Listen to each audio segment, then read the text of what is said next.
rookie. So that time, the general outranked the Speaker of the House, JDV. Sa pagkakataon lang na yun. Wala na tapik palabas. It will stay with Pure Foods. Ryan Aranya has been given a lot of minutes para mag-produce, pero walang nangyari. So Rob Wainwright ay babalik. Pinilitan si Aranya. Good hands up by the well-coached defenders. Meantime, here's Lopez. Wainwright. Wainwright for the lead. Yes, sir! TM3 for Rob Wainwright.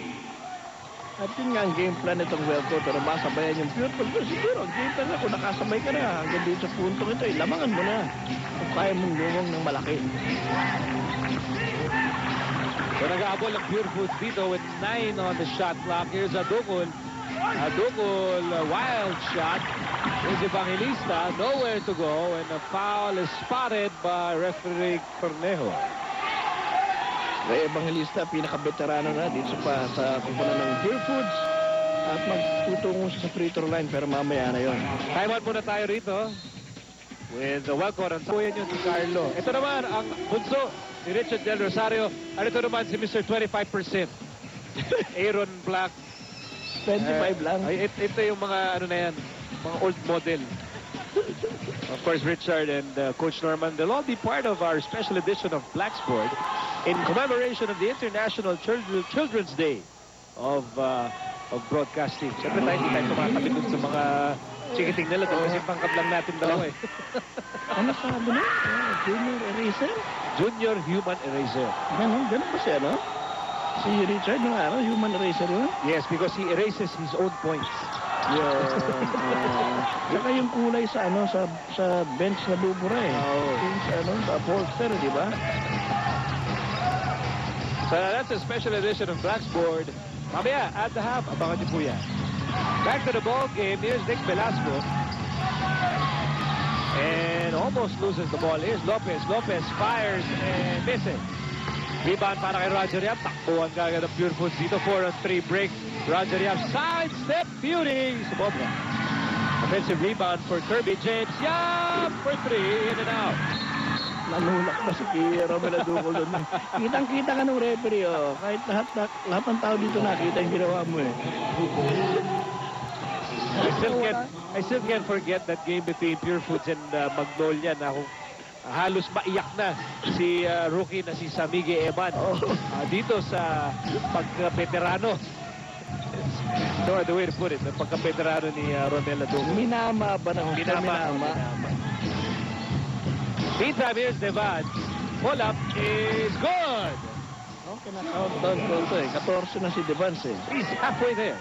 Because if you just joined us, ang balita, sabi ni Assistant Coach Caloy Garcia of Wellcoat, he feels that Joe Devans can score 30 points today. Counted. Problema, James Yap can also do the same. Right? That's James Yap. May 7 puntos pa lamang. But, you know, James Yap can score points in a hurry. Wainwright ang tinawagan ng foul. Una. Ray Evangelista lalabas. Si Peter Jun Simon. Babalik. Pistol pick, ha?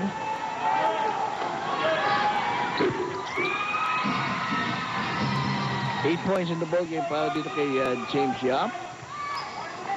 And we're tied at 37. Tigit ang ating labanan. Ano sila nagharap, tablang score sa halftime. Ganun talaga eh. Nung third quarter lang lumayo ang Pure Foods eh.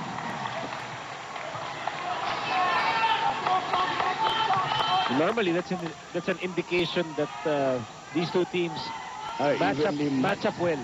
Oo. Wala nga si J.R. Reyes dito eh. Pero kung pupunan ni Joe Devas, yung mga puntos na dapat manggaling kay Reyes, pwede. Kaya. Hawakan na ni Nick Velasco yung bola. Instead, it will stay with Pure Foods. And the Giants are trying to shatter the deadlock here.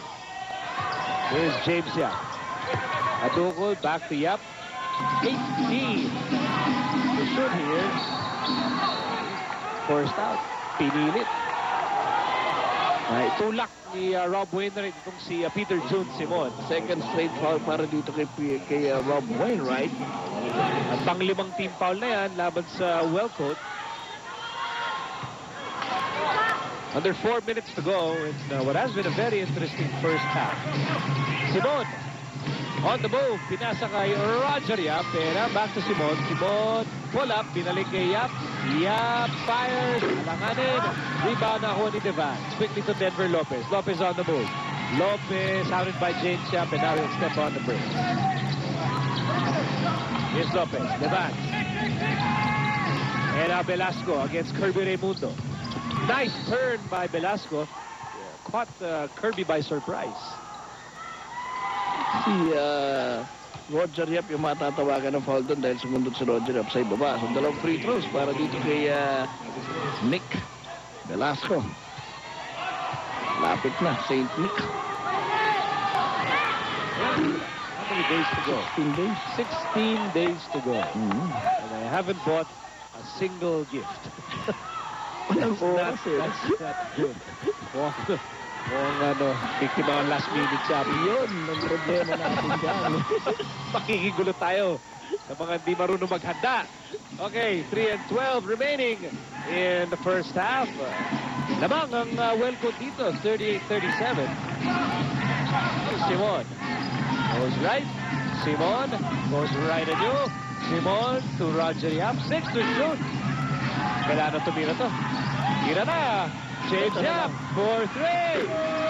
Diretso pero kinulang. Under time pressure na yung tirang yun eh. 1 point lead para sa Wellcoat. Here's Denver Lopez. Lopez outside Wainwright. Wainwright on the move. Pumihid. Wainwright. Pasa niya ng ago ni Roger Yap. Roger Yap 2-on-1 break. Roger Yap ball fake. Behind the back of Romel Aduco. Ginagawa nila sa ensayo yun, ano? Pinagpapasihira mo na dupo yung pasa eh. 4 points for the General. Balikan lamang sa Pure Foods 39-38. Coaching the last 2 minutes of the second quarter. Ito, Ibanez against Simon. Jaire Ibanez, where's he going? Take Velasco for 3. Almost, but not quite.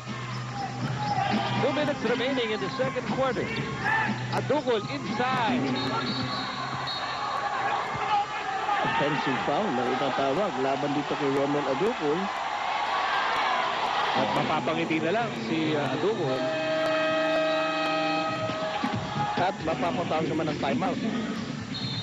So timeout muna tayo with 1:59 to go in the first half.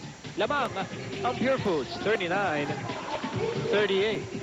Kalin, Yaka?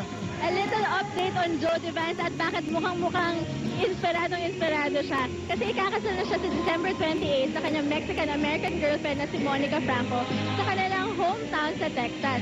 At nung natanong nga namin siya kung kamusta na ang kanilang wedding plans, sabi niya that they're just finalizing everything. At the more that everything's coming together, mas lalo pa daw siya na-excite at ninenervyos at the same time. Sinabi rin niya na he'll be leaving for the States on the 22nd and mamimiss na ang kanilang game dahil ang game nila against Santa Lucia is during his wedding day. At sabi niya, don't worry daw because he'll be back on January 5th kasama daw ang kanyang soon-to-be wife.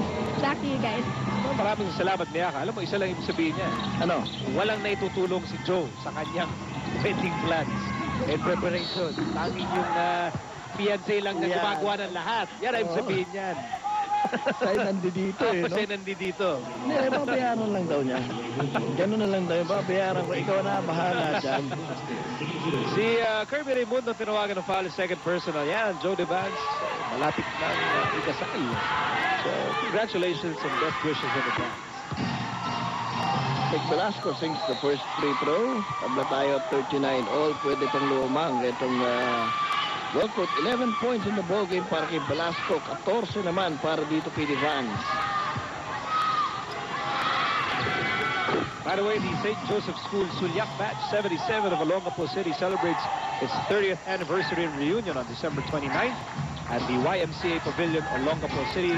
You can contact Nancy Vegafria at 091944-68248 or Espiano at 0917-805-7682. Here's Simon from the corner. Bola na ko ni Kirby Raimundo. Raimundo will miss.